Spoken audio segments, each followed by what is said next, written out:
Welcome back. તો રાજ્યની આસપાસ બનેલી સિસ્ટમના કારણે વરસાદી આફત જોવા મળી રહી છે અને આવતીકાલથી વરસાદનું જોર ઘટવાની પણ આગાહી કરાઈ છે। રાજ્યમાં અત્યાર સુધીમાં 6% ઓછો વરસાદ નોંધાયો છે।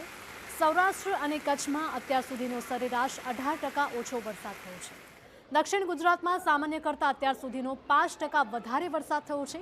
આવતીકાલે નવસારી, તાપી, વલસાડ અને ડાંગમાં ભારે વરસાદની આગાહી કરાઈ છે। તો છૂટાછવાયા સ્થળે ભારે વરસાદની શક્યતા છે। નવસારી, તાપી અને ડાંગમાં વરસાદનું યલો એલર્ટ આપવામાં આવ્યું છે।